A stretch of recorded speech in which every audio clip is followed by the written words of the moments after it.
사실 골프가 가격 생각해보면 직장인이 그렇게 쉽사리 자기 돈 내고 칠 수 있는 취미는 사실 아니거든요. 그리고 골프장에 오는 대부분의 분들도 자기 돈으로 잘 안 칠 거예요. 법인카드 사용하시는 분들이 많을 거고, 그래서 저 사람들이 코로나가 끝나면 금방 떠나겠다, 저 친구들은 코로나가 끝나면 여행이 풀리면 골프장으로 오지 않고 여행을 가겠구나라고 실제로 생각한 수요가 있었던 것 같고, 실제로 그렇게 됐고요. 반짝 수요 같은 느낌이 많았고 골프장이 좀 너무 폭리를 취하기도 했어요. 맞아. 그러니까 이제 상품이 좋으면 비싼 가격을 지불하고서라도 사람들은 사잖아요. 심지어는 배달 음식 시켜 먹을 때도 정말 맛집이면 골목에 있어도 찾아가잖아요. 요새는 그런 시대라서 불합리한 대가를 지불한다라고 생각이 좀 들었던 것 같아요. 여름철 계곡 상인 같은 느낌인데, 딱 사람들이 몰려. 날 담그면 5만 원 이런 거. 그러니까 골프장만 오면은 2만 5천 원. 한쪽만 담글 수가 있어요. 근데 약간 진짜 계곡 상인 같은 거야. 막 진짜로 수박도 생각해봐요. 그늘집에서 5만 원, 7만 원 한다니까. 한 통도 아니야. 아 진짜 여름철 계곡 상인처럼 이게 진짜 한철 장사 하시나 약간 할 정도로.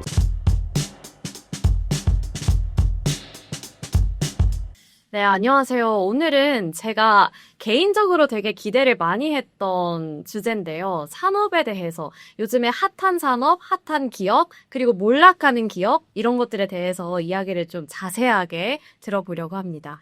오늘 멋진 두 분과 함께 보도록 할 텐데요.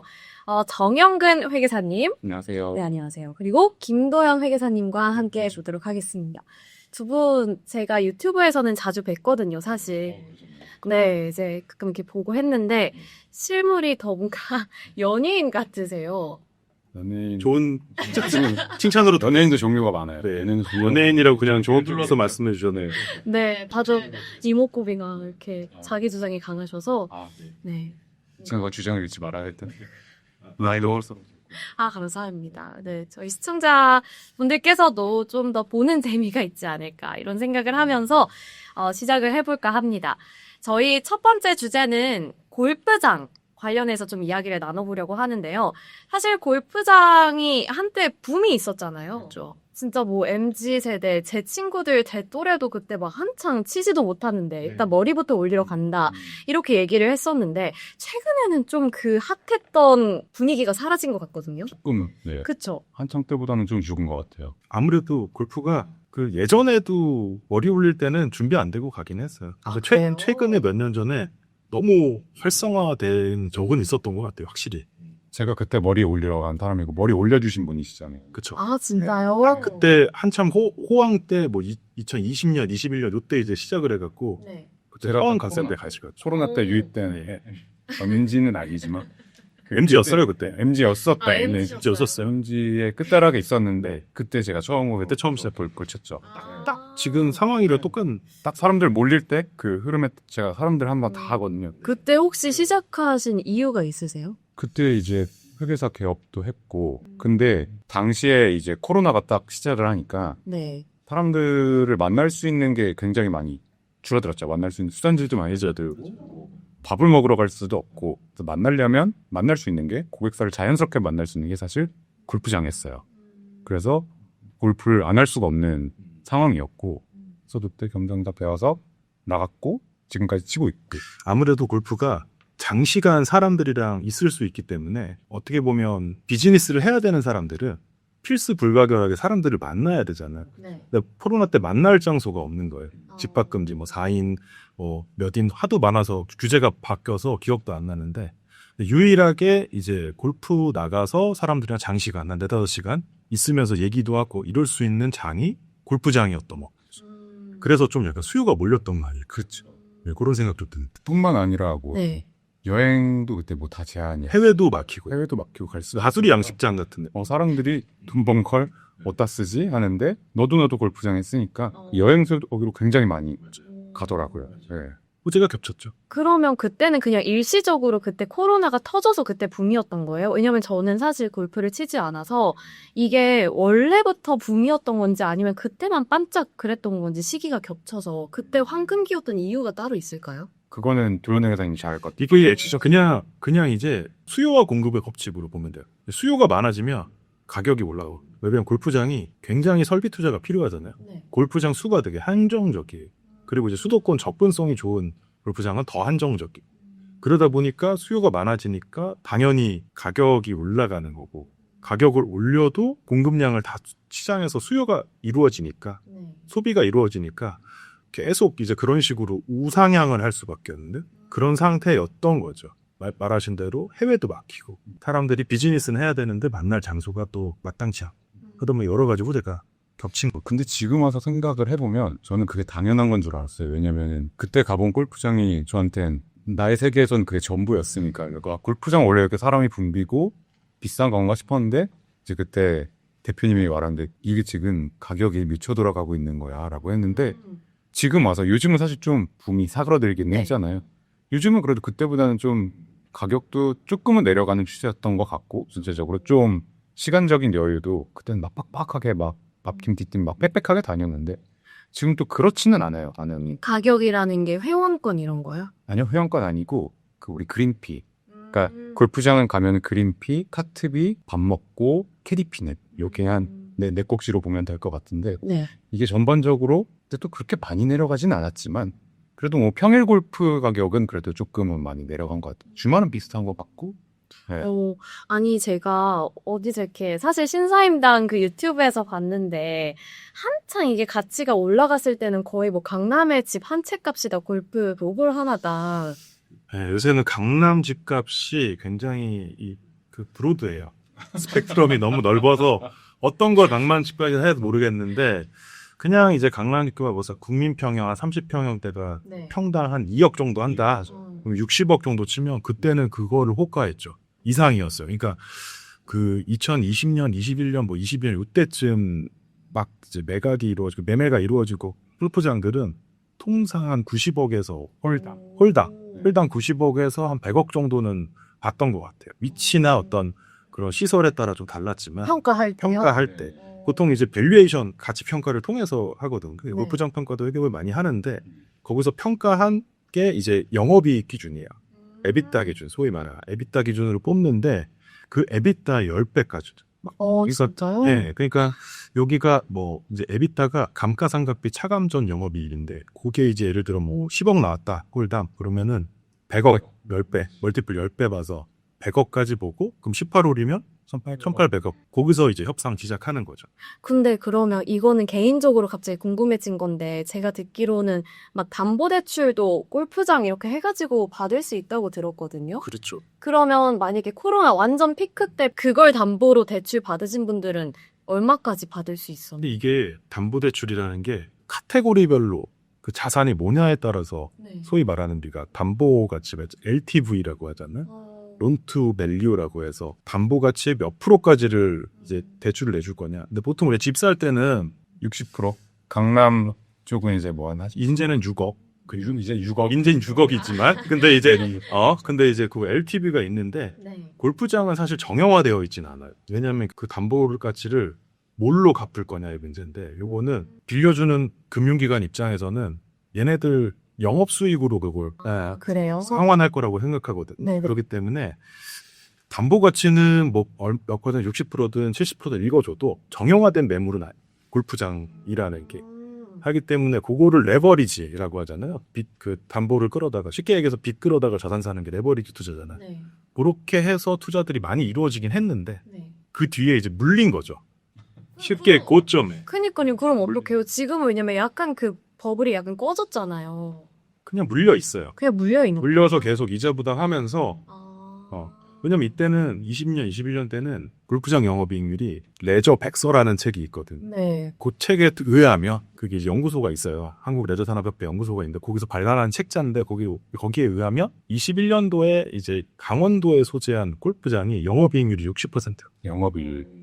저 사실 진짜 그 자료 보고 영업이익률이 60%인 산업이 있어? 라고 할 정도 거의 그 엔비디아에 가까운 약간 그런 거 같아요. 엔비디아도 그렇게 안 찍어 훔치기 하니까 그 60%라는 영업이익률은 이거는 산업에서 쉽게 볼 수 없는 영업이익률이죠. 그러니까 그만큼 호황이었다. 그렇죠. 그랬다. 그런 건데 이제 그때 이제 평가해서 매입한 거는 지금에서는 그 가격이 통용이 안 되죠. 정점 찍은 게 23년도에도 포스코가 어쨌든 송두에 잭 니클라우스를 홀당 한 1,170억에 샀잖아요. 그게 지금 3,000억 정도 샀는데 그때 말 많이 나와서 왜 산 거예요? 왜 샀는지는 그게 이제 여러 가지 섭들이 있어. 왜 샀는지. 왜냐하면 궁금해요. 우리가 아까 말한 것처럼 그때 홀당 그 90억 100억이 수도권 기준으로 그죠. 그것도 당시에 이거 너무 고평가된 거 아니야? 막 그런 얘기가 있었는데 잭 니클러스가 167억이나 그랬어요. 홀당.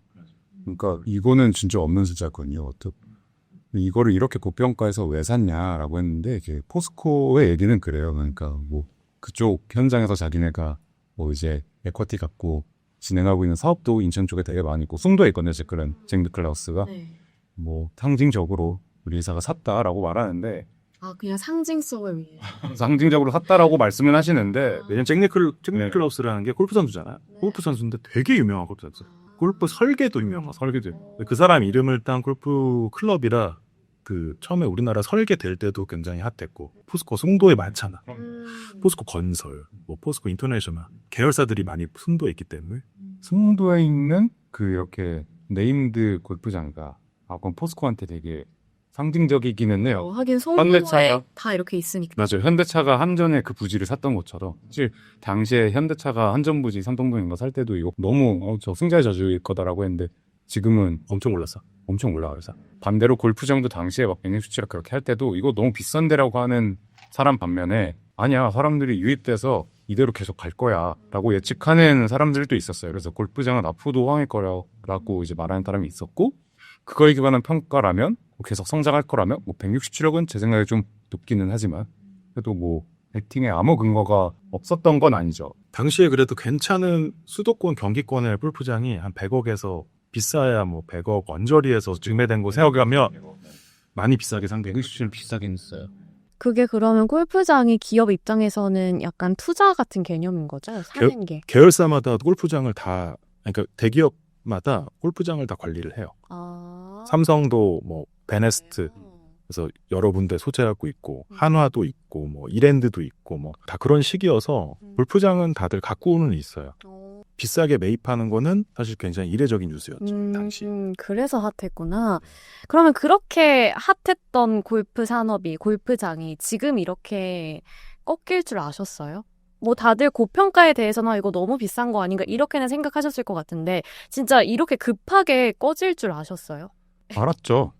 정말. 그거 아주 모르진 않았죠 사람들이. 왜냐면 골프장 가면 느낌이 좀 그치 눈탱이 맞는 느낌이 좀 눈 심내가 눈이 아팠어. 눈이 아플 정말 정말 맞으니까. 근데 이제 그 느낌이 가면 그 느낌이 온다는 그게 뭐냐면 네.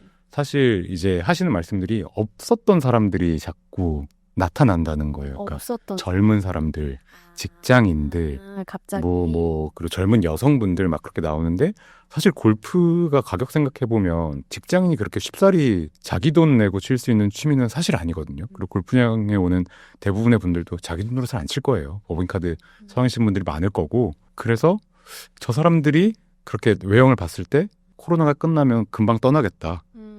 저 친구들은 이제 코로나가 끝나면 여행이 풀리면 골프장을 오지 않고 여행을 가겠구나라고 실제로 생각하는 필요가 있었던 것 같고 실제로 그렇게 됐고요. 반짝 수요 같은 느낌이 많았고 골프장이 좀 너무 폭리를 취하기도 했어요. 맞아. 그러니까 이제 상품이 좋으면 비싼 가격을 지불하고서라도 사람들은 사잖아요. 요새 같은 경우엔 그러니까 심지어는 배달 음식 시켜 먹을 때도 정말 맛집이면 골목에 있어도 찾아가잖아요. 요새는 그런 시대라서 이게 좀 불합리한 서비스 대가를 지불한다라고 생각이 좀 들었던 것 같아요. 그러니까 예를 들면은 우리나라 골프장은 회원제와 퍼블릭에 쪼개져 있는데 퍼블릭은 이제 공공, 회원제는 회원이어야만 이용할 수 있는 네. 그런 건데 회원제는 아무래도 좀 회원 대우가 잘 돼야겠죠. 퍼블릭은 그냥 일반 사람들이 누구나 다 이제 예약을 해서 이용할 수 있기 때문에 나라에서 좀 혜택을 줬어요.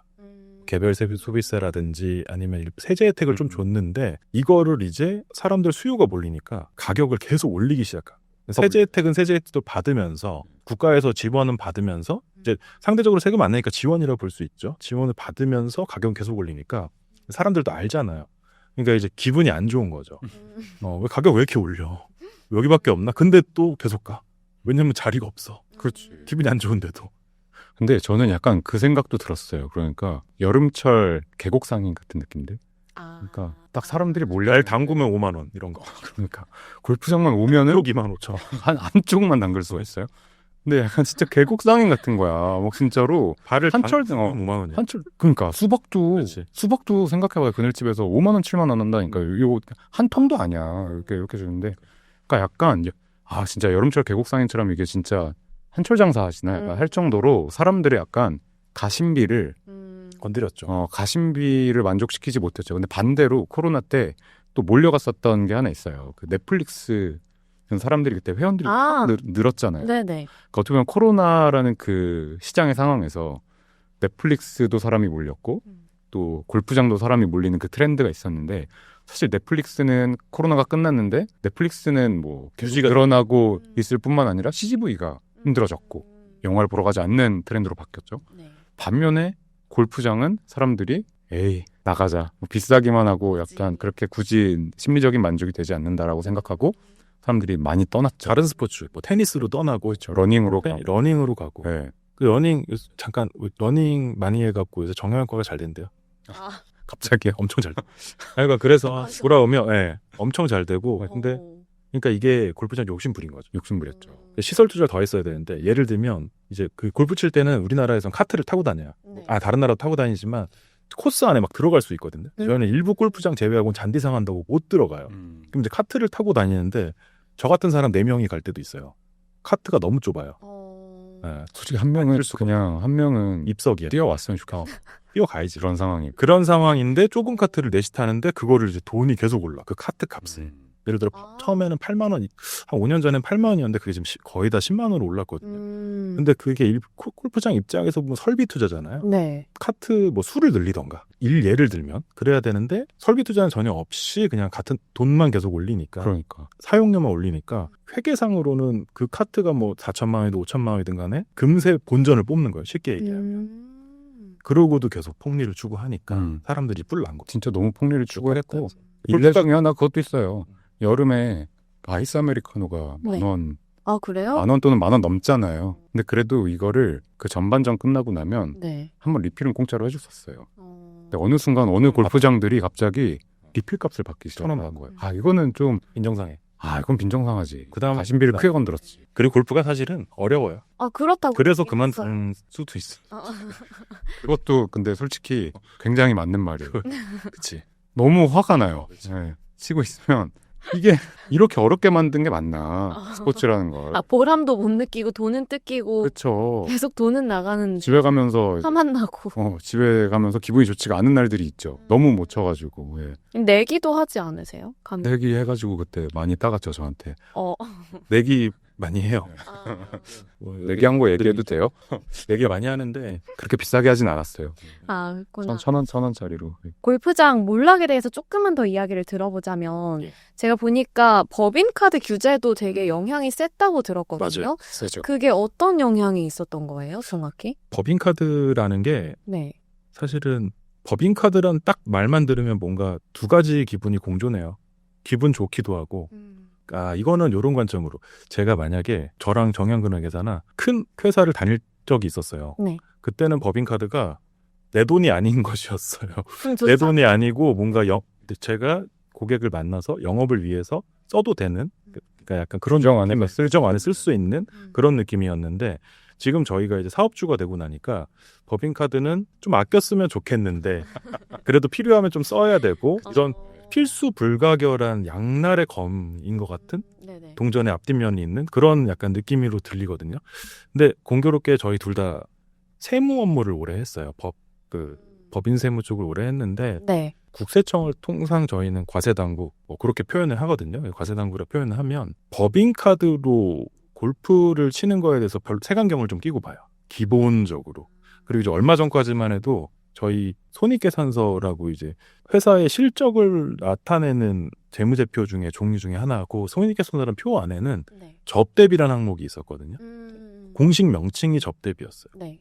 접대비란 말 자체가 되게 좀 부정적인 뉘앙스가 좀 있잖아요. 영화 때문에. 접대 뭐 이런 거. 약간 내부적인 네, 같죠. 접대 뭐 이런 거. 네. 사실 접대라는 게 그냥 비즈니스의 일환이거든요. 정의 자체가, 세법손 정의가 업무와 관련하여 비용을 지출하고 이런 부분들 업무와 관련된 행위거든요. 업무 관련자들과 특정이네. 약간 이렇게 뭐랄까 대- 좋은 관계를 유지해서 어. 업무적으로 이제 우리가 좀 그렇죠. 스무스하게 갈 수 있게 만들어 주는 브리스 바르는 거죠. 예. 그런 건데 윤활유 바르는 건데 네. 아무리 밥도 먹고 해야 되고 일하다 보면 그런 건데 이제 이게 얼마 전에 이름이 바뀌었어요. 업무 추진비로. 그러니까 공식 명칭이 바뀌었거든요. 그 얘기인즉슨 더 넓게 보겠다는 얘기이기도 하고 부정적인 시각에서 좀 그런 의미도 있지 않을까? 개인적으로는 그런 생각도 해요. 근데 이제 법인카드로 골프 치는 게 골프 비용이 비싸잖아요. 그린피만 해도 뭐 주말에 나가면 한 명당 한 30만 원 들어요. 거기다 뭐 이것저것 하면 50 그냥 깨져요. 두 당. 그러면 한 4명이 한 팀 플레이 하니까 한 200만 원은 나가게 되는데 이거를 개인 부담을 하기에는 너무 비싸. 어렵죠. 그럼 이제 법인 비용으로. 왜냐하면 법인의 업무를 위해 나가서 관련자들과 골프를 치고 일 얘기도 좀 하고 그렇게 좀 한 건데 당연히 그거는 법인 비용 해야 된다고 저는 개인적으로 생각하거든요. 근데 그거를 이제 좀 잡기 시작한 거예요. 잡아요? 너무 과도하게. 왜 잡아요? 세무서 나와서 법인카드 사용 내역을 다 봐요. 네. 골프를 이렇게 체크를 해요. 뭐 엑셀 같은 걸로 쭉 긁을 수 있겠죠. 그러면 이제 이거를 업무 관련성이 있는지를 좀 물어보는 거죠. 그러니까 접대비, 그러니까 업무 추진비의 대전제는 업무와 관련이 있어야 돼요. 근데 여기에서 항상 양날의 검이 생기는 게 뭐냐면 법인카드는 사적으로 사용하는 경우들이 생겨요. 사람들이. 이거를 업무랑 상관없이 내 친구랑 치러 갈 때 주말에 그냥 끊는 거야. 사실 그러면 안 되는 거잖아요. 그리고 그럴 수도 있지. 짜장면집 갔는데 네. 짜장면 하나 시키고 탕수육 시켰어요. 사실 탕수육 안 시켰어도 일은 됐을 거예요. 그런 것까지 잡아요? 이를테면 수육을 먹었다는 거. 탕수육을 먹어서 이 일이 된 거야? 탕수육은 괜찮지 않을까? 탕수육까지는 오케이. 근데 이제 골프가 좀 애매한 거예요. 아. 굳이 골프 쳐야 돼? 업무 관련성을 증명하기가 어렵다는 거죠. 그냥 이걸 인정을 해주면 되는 건데 걸면 걸릴 수밖에 없다는 거죠. 과세관청에서 확실히 좀 빡빡하게 보는 트렌드도 좀 생겼고요. 어디까지가 업무 관련된 거냐. 대표는 맨날 골프만 치냐. 뭐 이제 그런 게 생겼고 추가로 법인카드에 대한 규제도 생겼어요. 그러니까 그 회사 내부적인 규제? 그 뭐냐면은 사실 코로나 때는 그 우리 시장에 돈이 많이 풀려 있었잖아요. 네. 경제가 나쁘지 않았어요. 성장률도. 그러니까 호경기일 때는 당연히 법인카드에 대한 규제가 조금은 헐렁한 편입니다. 헐렁한 편인데 지금은 사실 누가 뭐래도 불경기가 왔거든요. 전 세계적으로 불경기가 왔고 기업들도 사실 긴축 재정을 펼치고 있어요. 그러다 보니까 법인카드 사용에 대해서도 뭐 여의도 바닥에서는 뭐 증권사분들 평일 골프 이제 잘 안 되는 대기업도 마찬가지고. 대기업도 마찬가지고 그렇게 되니까 아까 잠깐 나눴던 얘기처럼 골프장은 사실 굉장히 비싼 취미거든요. 네. 개인 돈으로 하기에는. 그래서 법인카드, 그러니까 법인 돈들이 버텨주는 수요가 분명히 있었는데 그 축이 좀 많이 깨지기는 했어요. 지금 말한 대로 두 가지 축이 있는 거야. 네. 국세청에서 이제 물어보는 거. 왜 이게 법인 비용이지? 그리고 하나는 회사 내부적인 정책의 변화. 두 가지 측면으로 같이 좀. 그쵸. 네. 그러니까 이제 전주가 많이 사라지면서 전주 고급스러운 배우 있었는데. 어딩이 확실히 근데 그쵸. 수가 수요가 줄었다. 네. 네, 수요가- 네. 수요가 줄고 뭐가 나와서. 또 이제 그 뉴페이스들도 안 오고 MZ 세대 이런 사람들도 많이 줄어들고. MZ도 그러니까 심지어는 호황일 때는 그 옷만 빌려주는 업체들이 있었대. 그랬었죠. 그 여성 골퍼들이 이제 골프 옷이 또 예쁘고 네. 자연에서 찍으니까 되게 사진도 잘 찍어서 막 SNS 업로드용으로 엄청 많. 아저씨들은 사진은 안 찍거든요. 사진은 절대 안 찍어요. 그 기분이 일단 나빠 있기 때문에 기분이 저는 사진 찍으라고 못 쳐서 찍잖아. 기분이 나. 땀도 막 나 있고 네. 헬스 하려면 아 됐어요 이러는데 이제 중간에 옷만 갈아입고 또 찍고 그렇게도 그런 그 정도로 이제 네. 그렇구나. 이제 자리 잡지 못한 문화가 되어버렸네. 맞아요. 그렇죠. 그러면 이제 마지막 질문 딱 한 가지만 더 드려볼 텐데, 골프 산업이 이렇게 조금 꺾이게 되면서 함께 호황이었지만 같이 꺾인 산업도 있지 않을까 싶어요. 골프 의류? 의류. 의류가 많이 힘들어졌죠. 사실 골프 의류도 굉장히 비싸잖아요. 의류 비싸죠. 굉장히 비싸요. 그러니까 뭐 남자 그 피켓 셔츠 반팔 산다 그래도 10만 원 그냥 넘어가고 20몇만 원 한 경우도 많고 남자는 그래도 옷을 그렇게 자주 갈아입지 않는데 여성분들은 라운딩 나갈 때마다 다 하니까 이게 뭐 한 번 나갈 때 옷 사면은 수십만 원, 뭐 100만 원까지도 가는 게 기본이라고 하더라고요. 근데 그것도 다 많이 밀려났죠. 그러니까 이게 골프 의류 산업과 골프 클럽 수입액도 줄고 그러니까 이제 백화점 가보면 백화점 자체도 좀 코로나 때 좀 이슈가 있었지만 백화점의 MD 구성이라고 하잖아요. 네. 완전히 골프로 도배가 돼 있었. 지금도 약간 아직은 다 변하진 않았는데 슬슬 변하고 있거든요. 다 빠지고 있어요. 아, 골프 브랜드. 네, 골프 브랜드들이 많이 빠지고 있어요. 정말 인기 있고 나 다 들어본 브랜드 아니고서는 거의 다 빠진 것 같아. 근데 그럴 수밖에 없는 것 같아요. 백화점이 가장 빠르니까 그쵸. 그런 트렌드. 그거 보면은 이제 골프 의류도 쉽지 않구나. 브랜드가 너무 많았어요. 그간에 그런 브랜드들은 거의 망하는 길을 가지 않나. 그렇습니다. 아쉽네요. 이게 문화가 될 줄 알았는데 어떻게 보면은 탑을 찍고 이제 고점에서 꺾이기 시작해서 그쵸. 네, 그런 관점에서 골프장, 골프 산업에 대해서 먼저 알아봤습니다. 이어서 두 번째 섹터, 두 번째 주제로 넘어가 볼 텐데 다이소. 다이소가 저는 사실 제가 초등학교 6학년 이럴 때 처음 봤던 것 같거든요. 근데 그때까지만 해도 이렇게 클 줄 몰랐어요. 그때는 그냥 문방구? 문구점? 이런 생각이 들었는데 엄청 이렇게 커져서 거의 막 그 안에 입점하는 브랜드들 막 주가 폭등하고. 같은 생각을 하고 계신 것 같은데, 그러니까 6학년 때 다이소가 왜 있었을까를 지금 생각하고 계신 거잖아요. 문방구가 예. 있어야 저희 때는 문방구가 있었거든요. 예. 6학년 때 다이소가 있었구나. 우리는 잠깐 그 생각. 그래서 저도 지금 지금 숫자를 뒤로 돌리느라고 집중을 좀 못했는데 6학년 때 다이소가 그때 이제 하나 둘씩 보이기 시작했었어요. 빨간색. 하나도 안 보였어요. 전 진짜 명확하게 하나도 안 보였고. 저희 동네는 없었어요. 예.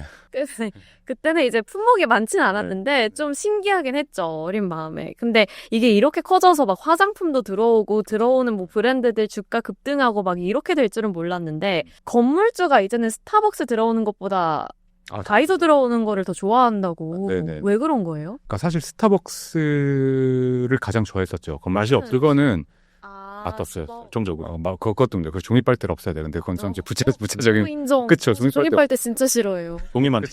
그러니까 이게 잠깐만 딴 얘기 좀 할게요. 이게 봐봐. 딱딱 빨았을 때 기분이 이렇게 기분이 나빠긴 하는데 이렇게 커피가 확 들어와야 되거든요. 근데 이게 중간에 공기가 샌단 말이야. 맞아. 그러면 딱 먹었을 때 이게 이렇게 풍부하게 딱 들어오지 않아요. 한 97%만 들어오는 느낌? 그리고 톨이랑 그란데랑 벤티 시켰을 때 맛이 다 달라. 그거 왜 그러지? 그래요? 왜요? 그거 이렇게 이게 손가락 담근 거 아니야? 저는 거의 플랜리드로 해서 빨대를 안 쓰거든요. 심지어. 근데 맛이 달라요. 벤티가 엄청 써. 이 말에 책임 입수 있어요? 저는 벤티가 엄청 써. 진짜. 근데 맛이 하여간 맛이 없어졌어요. 맛이 좀 이제 그래졌어. 스타벅스 내려오고 다이소 올라간 그런. 근데 뭐 비슷한 얘기인데 스타벅스를 가장 좋아했죠. 네. 사람들이 뭐 그때 한창 건물 가치 올리는 방법에서도 좀 낡은 건물 사서 리모델링하고 1층에 스타벅스를 넣으면 건물 가치가 높아진다. 막 그런 얘기가 있을 정도로 스타벅스가 굉장히 유명했었는데 뭐 지금도 물론 유명해요. 근데 사실 커피 시장 자체가 지금 굉장한 경쟁 국면이잖아요. 춘추전국 시대죠. 그럼 세계 브랜드들도 되게 막 잘 나가는 팀홀튼, 뭐 블루보 들어와서 다 고전하잖아요. 한국에서.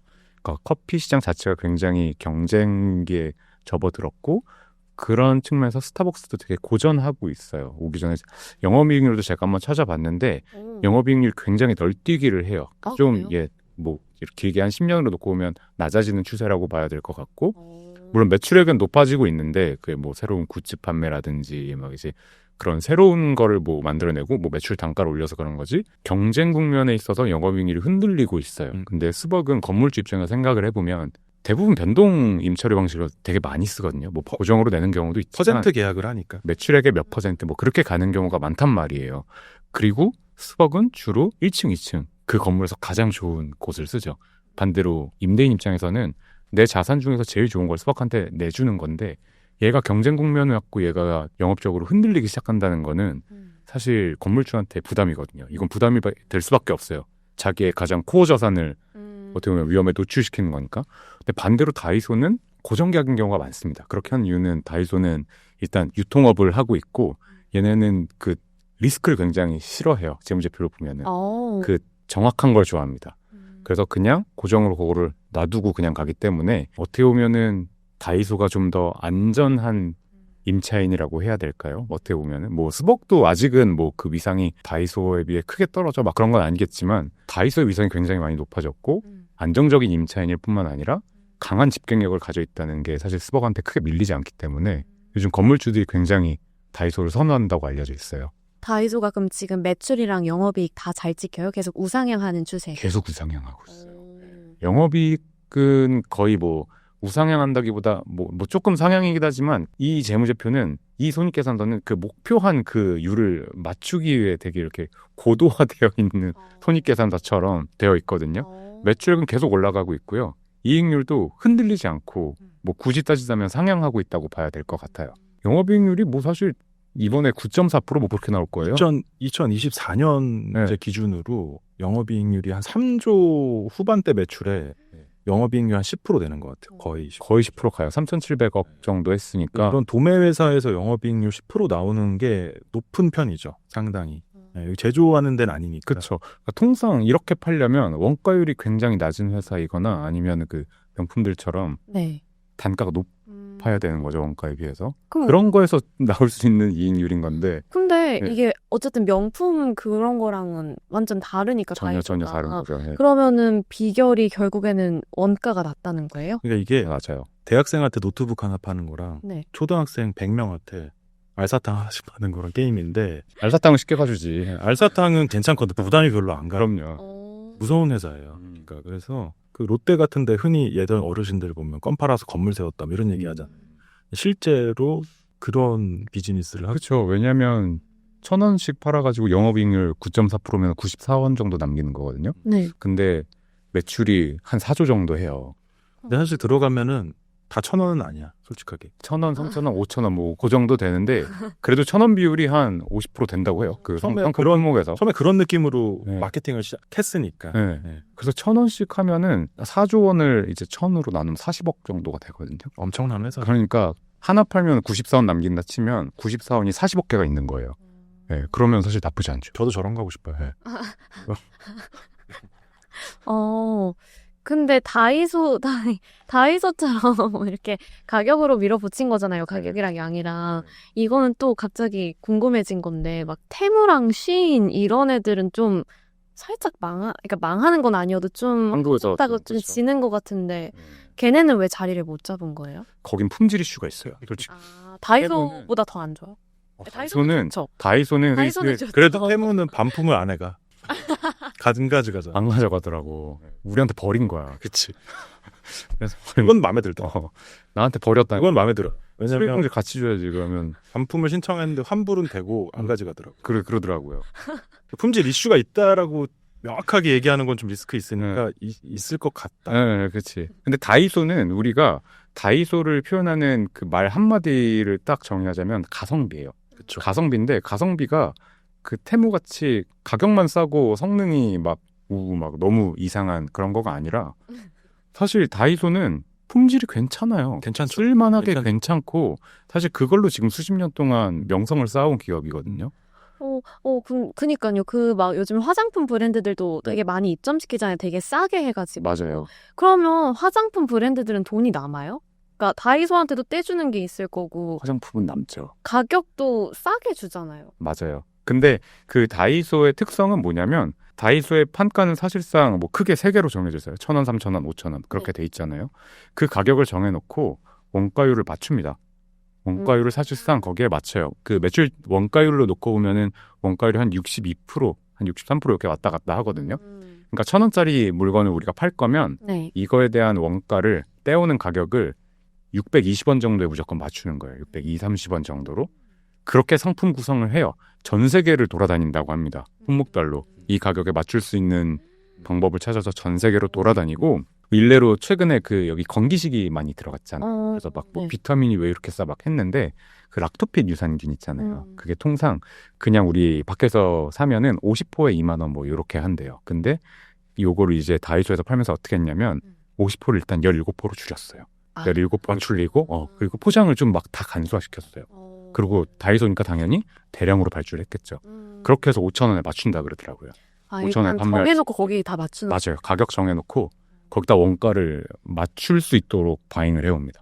네. 바잉 파워가 있으니까 그러니까 이제 협상력이 생기는 거죠. 사오는 곳 입장에서도 대량으로 이 정도 확정된 물량을 아마 그렇게 계약을 해버리면 단가를 더 떨어뜨릴 수도 있는 거고. 그렇죠. 네, 바잉 파워가 거기서 생기는 거죠. 그러면 반대로 다이소는 그런 것 때문에 최근에 엄청 뜨고 있고, 아까 말씀하신 것처럼 매출이랑 영업이익 다 우상향한다 했잖아요. 그럼 올리브영 같은 경우는요? 좀 타격이 있지 않아요? 다이소가 이렇게 치고 들어오면. 올리브영은 사실 화장품 업계에서 코스메틱 산업이 사실 원가율이 되게 좋아요. 이익률이 되게 좋아요. 그러니까 사실 화장품이 원가가 뭐가 들겠어요. 사실 많이 들지 않고 화장품의 단계는 딱 3개라고 놓고 보시면 돼요. 그 제조사가 하나 있고요. 그 이제 상품 판매하시는 요 기획해가지고 제조사한테 이렇게 만들어주세요 하는 그 회사가 있고 그 이걸 판매하는 올리브영이 있어요. 화장품은 사실상 대부분 올리브영에서 팔리기 때문에 올리브영이 잘 나가니까. 잘 나가죠. 코스메틱이 이익률이 굉장히 좋죠. 그리고 다이소가 저가로 이제 화장품을 좀 떼가지고 가성비로 팔고 있지만 그래도 올리브영의 아성을 넘볼 정도는 아니에요. 지금은 일단 공존해서 가고 있고 올리브영이 뭐 경계는 하겠지만 다이소에 대해 올리브영이 워낙 잘 되고 네. 근데 이런 거 있는 것 같아. 만약에 와이프가 화장품 사오라고 심부름 시켰는데 다이소에서 사갔어. 그럼 안 되지. 그러면은 혼나요. 아니요. 혼나요. 혼나. 네. 다시 사와야 돼. 맞아요. 올리브영에서 샀다 그러면 뭐 봉투라도 사와야 돼요. 올리브영에서. 그래서 그 차이가 있는 것 같아요. 아직까지는. 근데 어쨌든 그 코스메틱 산업이 이익률이 그렇게 좋음에도 불구하고 네. 올리브영 최근 실적 영업이익률이 12% 정도 나올 거예요. 근데 다이소가 9%, 9.4% 나오거든요. 생각보다 둘이 차이가 안 나요. 그러네요. 네, 이익률. 왜냐면 그 마진 좋은 화장품 코스메틱의 그 끝판왕이 있는 애가 12%인데 다이소가 9%라는 건 되게 상징하는 바가 있고요. 역으로 쿠팡은 영업이익률 몇 프로인지 아세요? 얼마예요? 쿠팡 2% 3% 나와요. 얼마 안 되네요. 이마트는 1%가 안 돼요. 요즘 어렵거든요. 다이소의 영업이익률은 이 친구들이랑 비슷해야 되거든요. 쿠팡이나 이마트에 가까워야 되는 친구인데 오히려 올리브영에 가깝게 나와요. 오히려. 그러니까 사실 다이소가 대단하다고밖에 볼 수 없어요. 올리브영이 못한 건 아니고요. 영업이익률 12%면 준수하죠. 엄청 높은 거고. 네, 준수하죠. 그 도매 관점으로 봐야 되잖아요. 네. 그러니까 우리가 제조의 마진을 먹지 않는 거잖아요. 그런 업체들이잖아요. 네. 근데도 그렇게 높다는 거는 그럼요. 이게 근데 사실은 매입 구조가 좀 있긴 하겠죠. 매입해서 리스크를 내가 갖고 재고를 보유하면서 하는 뭐 그런 게 있으니까 규모의 경제도 나올 수 있는 거고 원가 절감할 수 있는 거긴 할 텐데 높은 숫자죠. 2자릿수의 영업이익률이 나온다면 높은 숫자고 쿠팡이 2%대임에도 불구하고 그쪽은 사실은 플랫폼 비즈니스에 가깝기 그쵸. 때문에 그러니까 거기는 뭐 한 30조, 40조 팔아서 2, 3%면은 노리고 있는 게 다른 거. 달콤하고. 보고 있는 마켓 시장 자체가 다르거든요. 근데 쿠팡 때문에 물류 쪽 마진은 거의 제로에 가깝습니다. 근데 그럼에도 왜 하냐? 인프라니까. 그렇지. 그러니까 이게 사업마다 예상되는 타겟 영업이익률이라는 게 있는 건데 다이소가 그러니까 시장 파괴를 약간 하고 있는 그런데 대단한 회사죠, 사실. 네. 그 재고자산 평가 충당금, 재고자산 비율 이거 좀 말이 어려운데 이게 뭐 쿠팡보다 낮은 수준이다. 이게 어떤 뜻이에요? 방금 설명해 주신 거랑 같은 거예요? 통상 이제 재고 자산은 그 회계를 보고해야 되는 기간들이 있거든요. 네. 보통 이제 우리나라의 한 90% 이상은 12월 말 법인이기 때문에 네. 12월 말 기준으로 재고 자산 평가를 해야 되거든요. 네. 그 하는 이유는 재고 자산은 크게 두 가지가 있을 수 있어요. 그러니까 내가 만든 제품이 있을 수 있고 내가 사온 상품이 있을 수 있는데 제품 중에서는 뭐 내가 제조 과정 중에 뭐 망가지거나 뭐 불량품이 나오거나 잘못 생산되거나 이런 것도 있을 수 있고 또는 제품 상태로 야적해놨는데 아니면 창고에 넣어놨는데 얼마 전에 비 온 것처럼 엄청나게 수해를 입어갖고 상품이 다 상품성이 없어졌다거나 이런 거를 다 적발해내는 거거든요. 그래서 이제 평가를 통해서 충당금을 사요. 내가 만약 100억 원어치 뭐 원재료 인건비가 투입돼서 제품 또는 상품을 제조 또는 매입해놨는데 그게 이제 평가해보니까 멀쩡한 게 하나도 없는 거예요. 그러면 전부 다 망실을 치는 거죠. 예를 들어서 이게 뭐 심지어 이제 그 가격에 못 팔아. 만들고 사온 가격보다도 이제 판매 예상 금액이 낮으면 그만큼은 이제 충당금을 쌓아야 돼요. 정상 제품이라도 이게 뭔가 법상 뭐가 못 팔게 돼버렸어. 또는 뭐 스펙이 안 맞아. 그러면 이제 그것도 다 평가를 해서 좀 손실을 인식하죠. 그렇죠. 미리 사전에. 네. 근데 다이소가 쿠팡보다 그게 낫다는.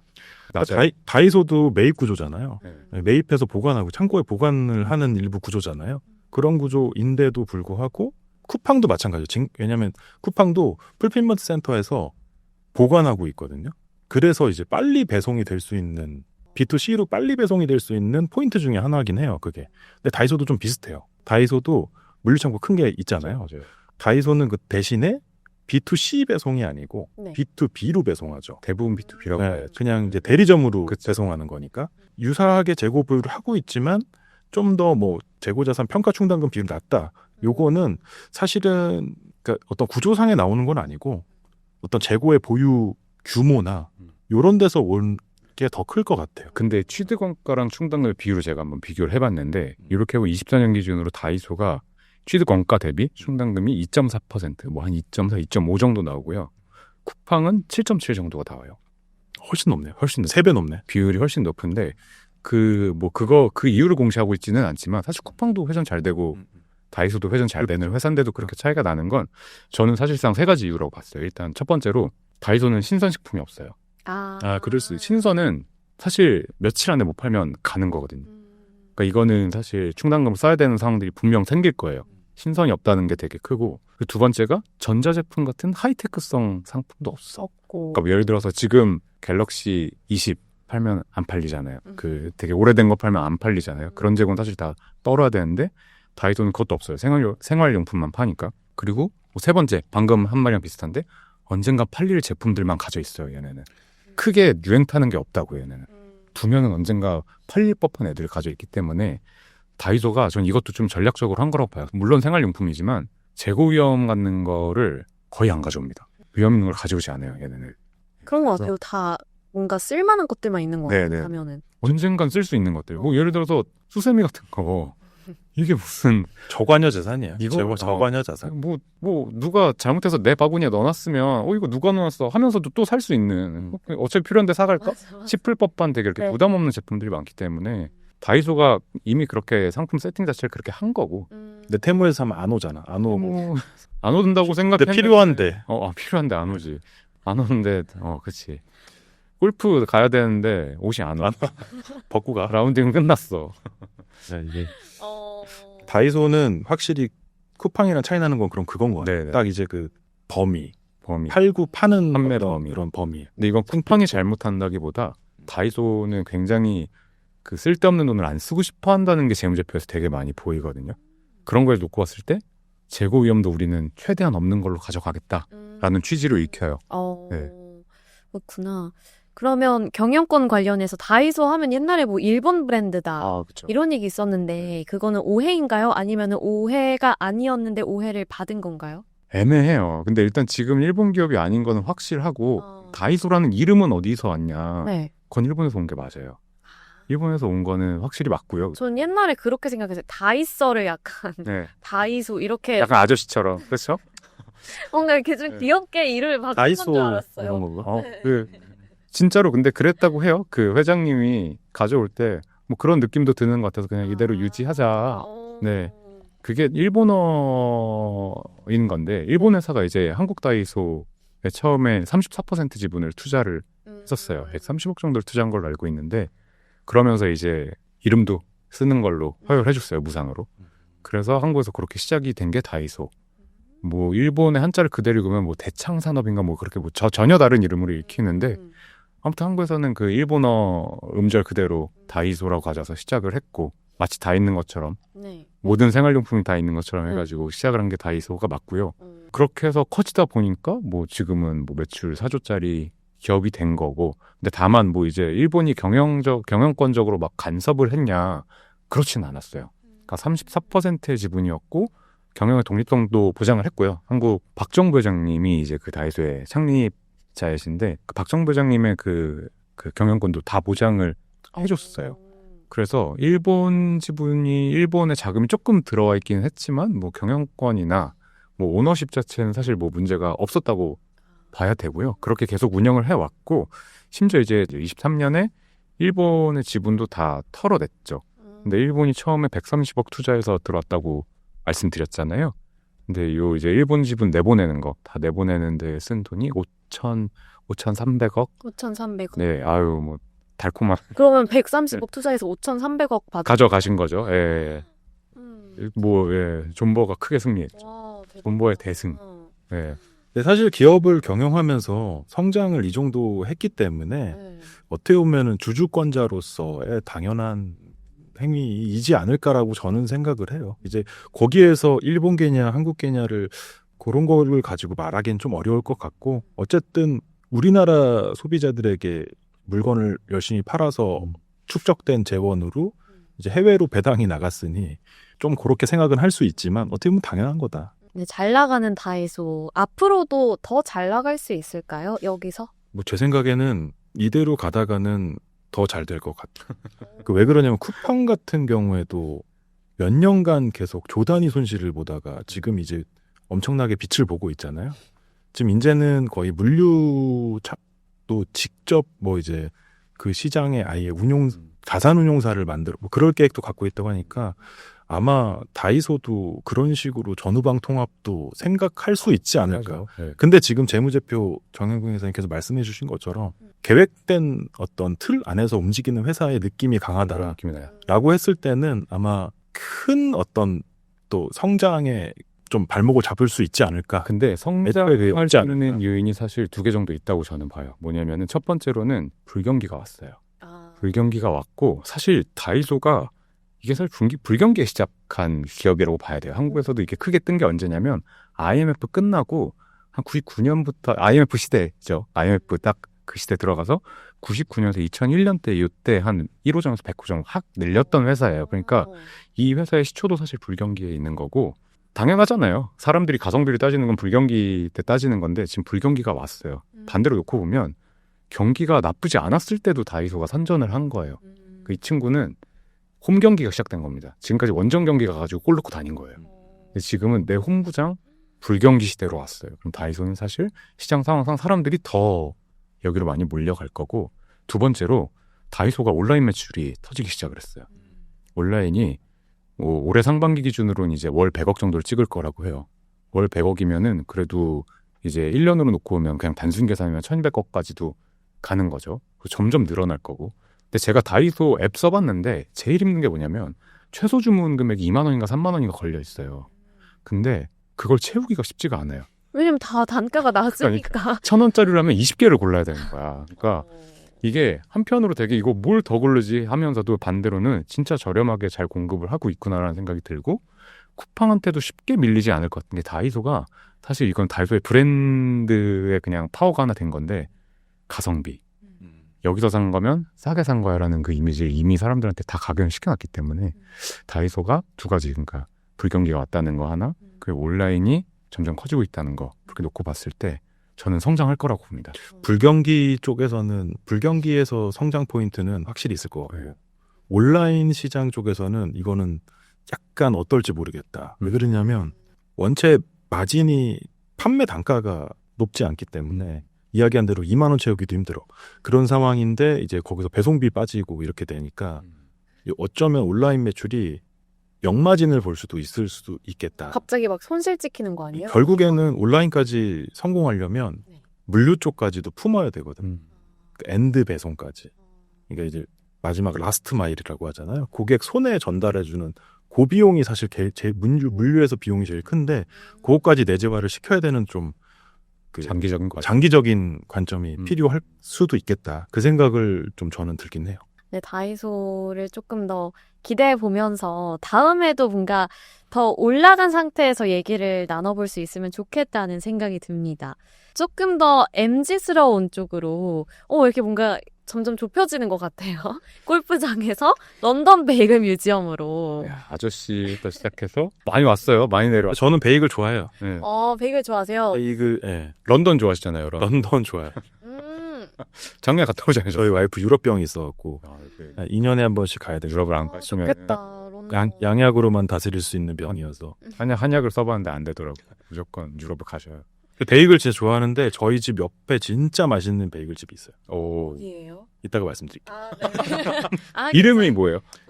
그냥 베이글이에요. 가게 그냥 이름이? 동네 가게인데 사람이 바글바글해요. 가게 이름이 그냥 베이글이에요? 잘못 알고 있나? 아무튼 저는 이름 보고 베이글 이름을 잘못 봤어요. 아니에요. 근데 거기 다양한 베이글이 있는데 진짜 사람이 너무 많아. 가면 갈 때마다 깜짝깜짝 놀려. 왜 이렇게 많지? 아니, 런던 베이글 뮤지엄이 그게 뜨고 나서 갑자기 베이글 집들이 되게 많이 생겼었거든요. 맞아요. 갑자기 뭐 쪽파 베이글 그게 시그니처인 것 같고. 그래서 이 성공 비결을 어떻게 분석하셨는지. 성공 비결. 네. 그러니까 이게 단순 베이글집은 아니잖아요. 그치. 빵 파는 네. 빵집의 빵집. 개념은 아닌 거. 사실 재무제표를 봐도 빵집 재무제표가 아니에요. 그러니까 어때요? 빵집 재무제표는 빵집 재무제표인데 일단 제가 파리바게뜨랑도 비교를 한번 해봤고 궁금해요. 그리고 성심당이랑도 한번 비교를 해봤는데 이익률, 그러니까 일단 매출 규모가 다르고요. 매출 규모가 뭐 예를 들면은 런던 베이글 뮤지엄이 작년에 800억 정도 매출을 했어요. 6개 매장으로. 6개 매장이 뭐 있나 보자. 도산, 그 시청이라고 그러나요 거기를? 안국, 만국, 도산, 여의도, 잠실, 연대에 생긴 수원, 하나가 뭐지? 제주. 요렇게 있을 거예요. 요렇게 있는데 이 6개 매장으로 700억 딱 했거든요. 그러면은 매장당 얼마야? 매장당 얼마였어요? 한 130억? 130억 정도 한 거잖아요. 매장 하나에 130억인데 파리바게뜨 가맹점 지표를 보면은 매장 하나에 7.5억 정도, 10억을 못 팔아요. 그러니까 파리바게뜨보다 거의 뭐 10배 이상을 훨씬 잘 파는 가게라는 거예요. 근데 어떻게 파리바게뜨가 더 낫지? 뭐가요? 그 찍히는 매출이랑 숫자가 파리바게뜨는 그거를 봐야죠. 그러니까 파리바게뜨는 프랜차이즈업을 주업으로 하는 그 이제 SPC 계열사가 있는 거고 각각은 이제 가맹점들이죠. 우리 나와 있는 거는. 그러니까 이건 분리된 거예요. 그러니까 이 가게들한테 갖다 파는 이제 뭐 생지 같은 거는 이제 파리바게뜨 본사에서 매출을 하는 거고, 그러니까 본사는 가맹점주들한테 파는 걸 이익으로 잡고 있는 거고, 우리가 사 먹는 파리바게뜨 빵들은 가맹점주님들의 매출로 잡히고 있는 거고요. 그 차이는 있는 거죠. 그 런던 베이글 뮤지엄이 핫해진 이유가 약간 그 경험을 파는, 그러니까 요새 그런 얘기 많이 하잖아요. 그 성수에 팝업이 뜬 것처럼 재밌는 게 코로나 때를 기점으로 오프라인 다 죽었다고 통상 사람들이 생각했는데 결국 다시 오프라인으로 마케팅을 하고 성수가 그래서 팝업으로 핫해지고 그랬죠. 그러니까 결국에는 오프라인은 이제 경험을 제공하는 곳 그리고 판매는 온라인으로 뭐 약간 이런 어떤 양갈래 길이 생기기도 하고 했는데 그렇죠. 여기는 매장 수를 그렇게 늘리지도 않았던 이유가 전략적인 거죠. 상당히. 여기는 줄 서 먹는 집이야. 여기는 단순 빵집이 아니라 굉장히 핫한 곳이고 넌 지금 그거를 먹을 수 있는 기회를 갖게 된 거야. 그렇지. 그런 어떤 약간 이미지를 심어주는. 티켓이 생긴 거야. 네. 그 런던 베이글 뮤지엄에 들어갈 수 있는 입장권이 생긴 것 같은 느낌을 줘요, 사람들한테. 저희 같은 네. 사람들은 그래? 그럼 나는 안 먹을래. 이건데 그러면 순댓국 먹을까? 그럼 뭐 우리 이제 그렇게 되는 건데. 순댓국 갈까? 이렇게 되는데 여기 오시는 분들은 그렇지 않은 거예요. 맞아요.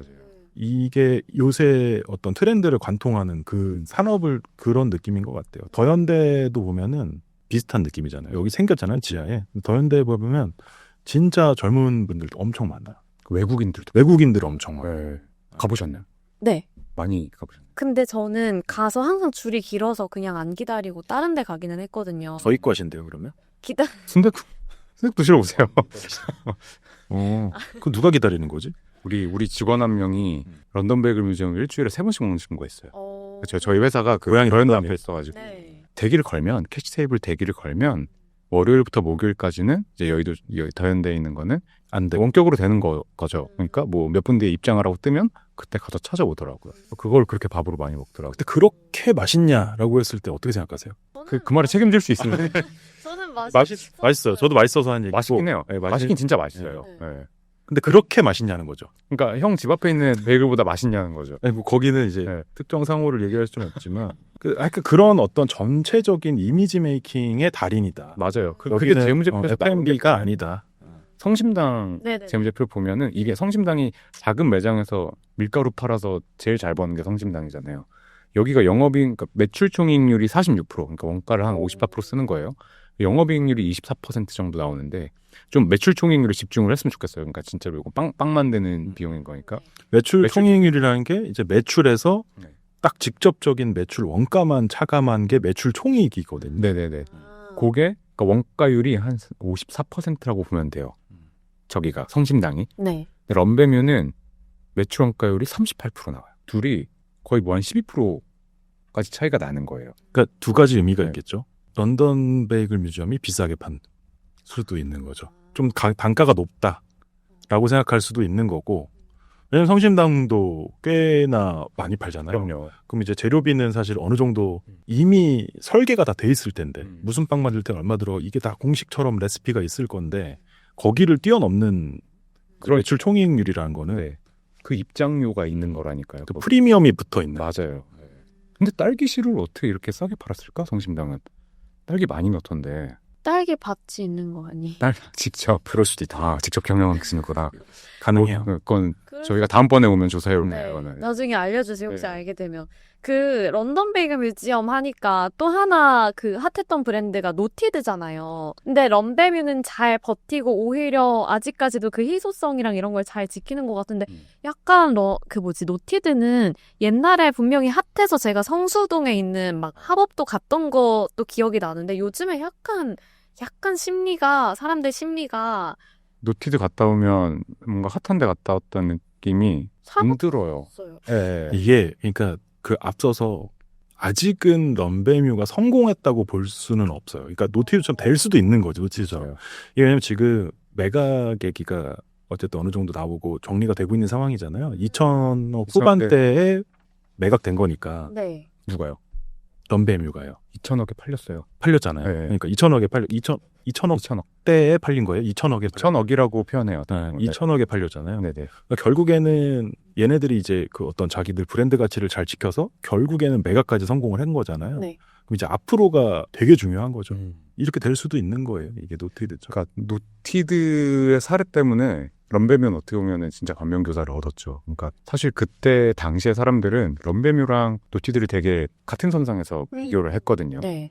어떻게 보면은 뭔가 매각이라든가 확장이라든가 그 전략을 런베뮤가 먼저 펼쳤으면 런베뮤가 지금의 노티드가 안 됐을 거라는 보장은 없죠. 근데 노티드가 그렇게 된 걸 당연히 봤을 거고 런베뮤의 경영진들도 그래서 무리한 확장은 우리 하지 않는다라고 사실 선을 그은 거죠. 한국의 또 문화가 트렌드 되게 빠르잖아요. 트렌드가 너무 빨라서 이게 베이글이나 이런 어떤 이런 감성의 그 트렌드가 또 지나갈 수도 있어요. 그래서 뭔가 고착화를 시켜서 뭔가 새 상품을 만들어서 좀 이제 요거를 딱 정착을 해야 되는데 왜냐면 단편적인 예로 뭐 탕후루 이런 거 가게 싹 없어진 거 탕후루는 없더라고요.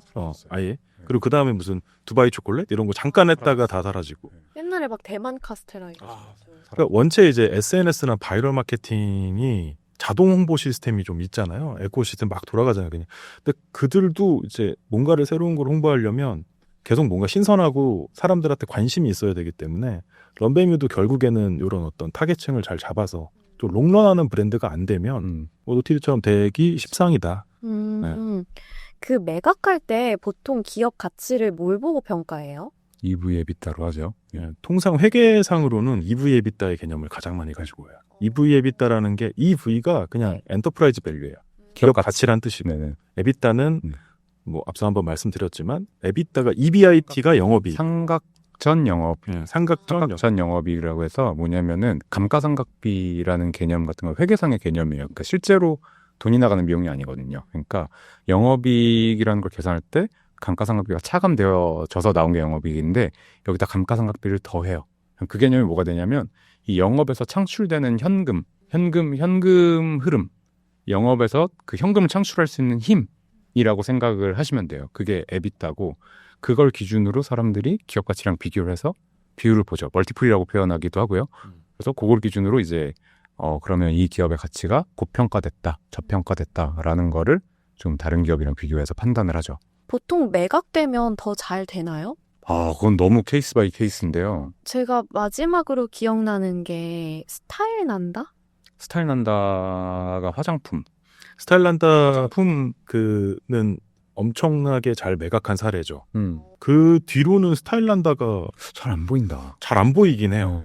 그래서 저는 사실 매각을 하고서 사라졌다. 네, 이렇게 느꼈었거든요. 그래서 지금 잘 되고 있는 건지 아닌지. 근데 이제 여기는 그 런베뮤는 지금 사간대가 사모펀드잖아요. JKL. 네, 사모펀드라는 곳의 어떤 생리는 네. 매입을 해요. 매입을 해서 매입할 당시에 이미 출구 전략 과제를 다 세워놓거든요. 그 엑시트 전략이라는 게 그 펀드레이즈를 해서 그 펀드에 모인 돈을 통해서 투자를 하는 방식인데 펀드는 실제 실수익자가 있거든요. LP라고 리미티드 파트너스라는 그 실제로 돈줄 자금 된 사람 그 집단이 있는 건데 아까 그 쩐주. 네, 쩐주가 있는 거. 쩐주 입장에선 돈 빌려주면서 내가 얼마를 벌 수 있어도 궁금하지만 나 이 돈 원금 언제 찾을 수 있어? 이거 되게 중요하잖아요. 네네네. 그럼 그 펀드는 이미 그것까지 계획을 하고 가요. 3년 뒤, 5년 뒤에 내가 엑시트를 하겠다. 그럼 그때 타겟은 얼마야? 이것까지 얘기해줘야 돼요. 쩐주한테. 너 지금 100억 넣으면 네. 매해 10억씩 주고 나중에 이거 우리 펀드 빠져나갈 때 150억 줄게. 그렇게까지 해놔야지, 약속을 해놔야지 이제 그게 펀드레이즈가 되는 상황이니까 그렇게까지 계획을 하고 가기 때문에 아마도 경영 효율화부터 시작해서 엄청나게 수익 창출을 하려고 노력을 할 거예요. 네. 에비타를 보는 이유도 실제 에비타의 개념은 자체는 그냥 현금 창출 능력이거든요. 네. 그 기업이 얼마의 단기 순이익을 찍었냐가 아니라 실제로 캐시가 얼마나 벌어들이고 있냐. 왜냐하면 단기 수익은 비경상적인 사건을 통해서 펌프될 수가 있거든요. 갑자기 제가 작년에 1,000만 원 벌었는데 네. 재작년에 올해는 갑자기 로또가 하나 됐어요. 그래서 한 10억 1,000만 원을 번 거예요. 그럼 나는 연봉 10억짜리 사람이라고 얘기할 수는 없잖아요.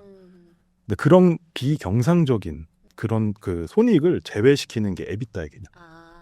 그래서 얼마 벌지를 딱 다 제외하고 그것만으로 평가를 하는 거죠. 왜냐하면 펀드 투자자들한테 정확한 수익률을 알려주기 위해서.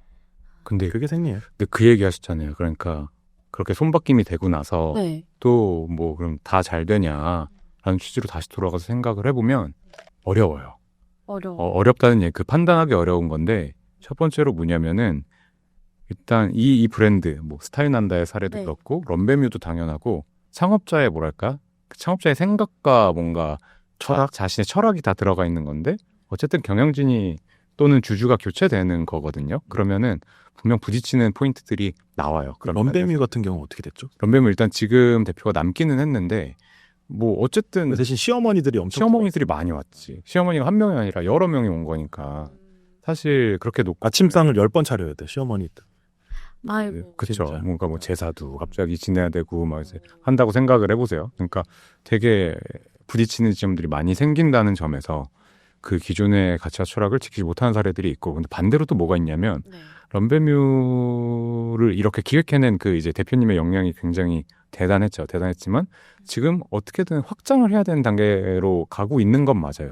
근데 그러면 이제 경영의 묘수들이 나와야 되는 상황이거든요. 근데 그렇게 놓고 보면 그건 또 성우분들이 잘한단 말이에요. 그런 거는.